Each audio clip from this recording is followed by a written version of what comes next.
ওকে, এখন আমরা আন্তর্জাতিক রীতিটা শিখব। তা আন্তর্জাতিক রীতিতে তোমাদের একটা বিষয় মনে রাখতে হবে। দেখো, আমাদের দেশীয় রীতিতে হাজারের পরেও কি হাজারের পরেও অযুত লক্ষ নিযুত কোটি এরকম আছে, কিন্তু আন্তর্জাতিক রীতিতে হচ্ছে হাজারের পর মিলিয়ন বিলিয়ন এরকম হবে। হাজারের পর মিলিয়ন বিলিয়ন। এখন আমরা যদি মিলিয়ন বিলিয়ন করতে চাই, তাহলে তখন আমরা কি করব?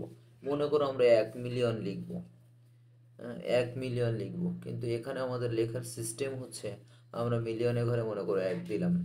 1 মিলিয়নের জন্য মিলিয়নের ঘরে 1 দিলাম। এখন বাকি বাকি যে ঘরগুলো আছে, তাহলে এখানে আমরা আমরা কি করে দেব? একটা করে শূন্য দিয়ে দিব, তাহলে আমাদের 1 মিলিয়ন হয়ে যাবে? না, আমাদের 1 মিলিয়ন এটা হয় নাই। হ্যাঁ, এটা আমাদের দেশীয় রীতিতে একক, দশক, শতক, হাজার, 10,000 হয়েছে। দেশীয় রীতিতে এটা আমাদের 10,000 হয়েছে। কিন্তু এটা আমরা যদি 1 মিলিয়ন বলি, তাহলে হবে না। 1 মিলিয়ন হইতে গেলে আমাদের এখানে কিছু জিনিস মনে রাখতে হবে। যে 1 মিলিয়ন 1 মিলিয়ন সমান 10 লক্ষ। 1 মিলিয়ন সমান 10 লক্ষ। 1 মিলিয়ন সমান 10 লক্ষ। আর 1 বিলিয়ন 1 বিলিয়ন সমান 100 কোটি। 1 বিলিয়ন সমান 100 কোটি। অর্থাৎ আমরা আমাদের দেশীয় রীতিতে আমরা যদি 10 লক্ষ তৈরি করতে পারি, তাহলে তাকে আমরা আন্তর্জাতিক রীতিতে 1 মিলিয়ন বলতে পারবো।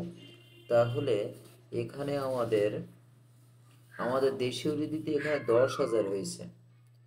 দেশীয় রীতিতে এখানে 10,000 হয়েছে, তার মানে 10,000 হইলে সেটাকে 1 মিলিয়ন আমরা বলতে পারবো না। যদি আমরা এখানে 10 লক্ষ বানাতে পারতাম, তাহলে আমাদের সেটাকে আমরা 1 মিলিয়ন বলতে পারতাম। এখন এই ক্ষেত্রে আমরা তাহলে কি করব? আমরা তো আগে দেশীয় রীতিতে আমরা শিখে আসছি যে যেটা বলে তার ঘরে শুধু সেই নাম্বারটা দিলেই হয়। যেমন মিলিয়নের ঘরে 1 মিলিয়ন বলছে বলে আমাদের মিলিয়নের ঘরে আমরা যদি 1 দিয়ে দিই, তাহলে আমাদের হলো না। এখন 10 লক্ষ বানাতে গেলে আন্তর্জাতিক রীতির হচ্ছে আন্তর্জাতিক সিস্টেম হচ্ছে এরকম যে হাজারের ঘরে তিনটা তিনটা অঙ্ক এখানে আমাদের ইউজ করতে হবে। হাজারের ঘরে যদি আমরা 3টা অঙ্ক দেই, তাহলে আমরা আর মিলিয়নের ঘরে আমাদের যেহেতু বলছে কি 1 মিলিয়ন, তাহলে আমাদের মিলিয়নের ঘরে আমরা যদি এখন 1 দিই, তাহলে এটা আমাদের 1 মিলিয়ন হয়ে গেল। তাহলে আমরা যদি দেশীয় রীতিতে 10 লক্ষ বানাতে পারি, তাহলে সেটাকে আন্তর্জাতিক রীতিতে আমরা কি বলতে পারবো? 1 মিলিয়ন বলতে পারবো। এখন আন্তর্জাতিক রীতির সিস্টেম হচ্ছে যে হাজারের ঘরে তিনটা অঙ্ক দিতে হবে। হাজারের ঘরে যদি 3টা অঙ্ক আমরা না দেই, তাহলে আমরা 1 মিলিয়ন আমাদের হবে না। এখন 3টা অঙ্ক কি কারণে দিব? 3টা অঙ্ক কি কারণে দিব? যে হচ্ছে আমাদের 10 লক্ষ বানাতে হবে, এই জন্য আমরা এখানে 3টা অঙ্ক দিব। এর আগে তোমরা দেখছো কিন্তু যে এখানে আমরা যখন একটা করে হাজারে করে যখন একটা নাম্বার মানে একটা ডিজিট ইউজ করছি, তখন কিন্তু আমাদের কি 1 মিলিয়ন হ্যাঁ হয় নাই। তখন মানে 10 লক্ষ হয় নাই, দেশীয় রীতিতে 10 লক্ষ হয় নাই। তখন হয়েছিল কত? 10,000 হয়েছিল। তা 10,000-এ তো 1 মিলিয়ন হয় না। হ্যাঁ, 10 লক্ষে 1 মিলিয়ন হয়। এই জন্য আমার এখানে হাজারে ঘরে কি করতে হবে? 3টা শূন্য দিতে হবে। তারপরে আবার যদি আমি 1 বিলিয়ন বানাতে চাই, তাহলে এখানে আমাদের কমপক্ষে 100 কোটি বানাতে হবে। 100 কোটির বেশি বানাইলে সমস্যা নাই, কিন্তু কম বানাইলে এটা আর 1 বিলিয়ন হবে না। ওকে, তাহলে দেখো, আমি যদি এখানে বিলিয়নের ঘরে আমি 1 দিলাম, তাহলে আমার 100 কোটি হয়েছে কিনা আমি দেখব। একক, দশক, শতক, হাজার, অযুত, লক্ষ, নিযুত, কোটি। 1 কোটি হয়েছে। 1 কোটিতে 1 বিলিয়ন কখনোই হবে না। এই জন্য আমাকে কি করা লাগবে? এজন্য আমার মিলিয়নের ঘরেও তিনটা অঙ্ক ব্যবহার করতে হবে। 3টা অঙ্ক যদি আমি মিলিয়নে দেই, আমি 1 বিলিয়ন বানাতে পারবো না। অর্থাৎ 1 বিলিয়ন তখন আমি বলতে পারবো না। তাহলে তিনটা অঙ্ক আমার ব্যবহার করতে হলে আমার মিলিয়নের ঘরে তিনটা অঙ্ক দিতে হবে। এখন আমি যদি একের পরে দিয়ে দেই, আমি যদি একের পরে একটা আগে দিতাম আর শূন্য দুইটা পরে দিতাম, তাহলে তখন আমার হতো কি, তখন 100 মিলিয়ন হতো। কিন্তু আমি বলছি 1 মিলিয়ন, ঠিক আছে? এই জন্য একের আগে দুইটা শূন্য দেওয়া লাগবে। এদিকে আমার এখানে তাহলে কি, তাহলে এখানে আমার মিলিয়নের ঘরে তিনটা অঙ্ক হয়েছে, আবার এদিকে 1 মিলিয়ন হয়েছে।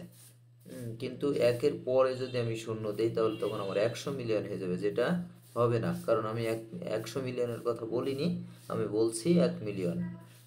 এখন এখন তাহলে এখন আমার 1 বিলিয়ন এখানে হয়েছে, এখানে 100 কোটি অবশ্যই হয়েছে। দেখো আমরা যদি আমাদের সিস্টেমে আমরা যদি গুণে থাকি, একক, দশক, শতক, হাজার, অযুত, লক্ষ, নিযুত, কোটি, এইখানে কোটি আসছে, অর্থাৎ এইখানে যদি কোটি আসে তাহলে এখানে এক আর এখানে দুইটা শূন্য, 100 হয়।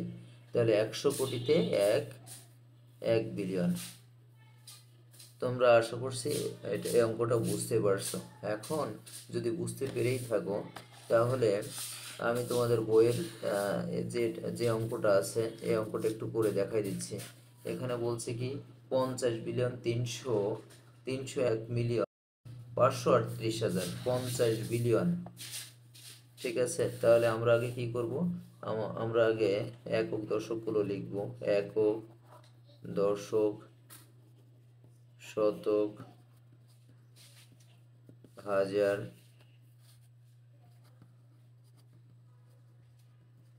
Million, billion. ওকে, আমি লিখলাম। এখন আমার এখানে বলছে 50 বিলিয়ন, 50 বিলিয়ন। তাহলে আমি 50 বিলিয়ন লিখতে গেলে আমার কি করা লাগবে, আমার বিলিয়নের ঘরে 50 দেওয়া লাগবে। 50 বিলিয়ন দিলাম বিলিয়নের ঘরে। তারপর কত বলছে, 301 মিলিয়ন, এই যে 301 মিলিয়ন। তাহলে মিলিয়নের ঘরে আমি কত দিব, 301 দিব, 301 মিলিয়ন। আর 538,000, তাহলে হাজারের ঘরেও তিনটা, 538, এই যে 538 দিলাম। আর এই অঙ্কগুলো কি খালি থাকবে না, এই অঙ্কগুলোতে আমাদের একটা করে জিরো দিতে হবে। অর্থাৎ এখানে আমাদের আন্তর্জাতিক সিস্টেম হচ্ছে এই যে শতক পর্যন্ত প্রত্যেকটা ঘরে কি একটা করে অঙ্ক বসবে। কিন্তু হাজারের ঘরে আমি যদি 1 মিলিয়ন বানাইতে চাই, হ্যাঁ, তাহলে অবশ্যই আমার হাজারের ঘরে তিনটা অঙ্ক ব্যবহার করতে হবে। তিনটা অঙ্ক যদি আমি হাজারের ঘরে ব্যবহার করি তাহলে মিলিয়নের ঘরে আমি যেতে পারবো।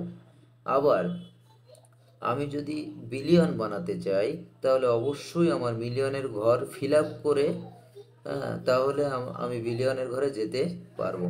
অর্থাৎ মিলিয়নের ঘরেও আমার কয়টা, তিনটা অঙ্ক বসানোর পরে আমি বিলিয়নের ঘরে যেতে পারবো।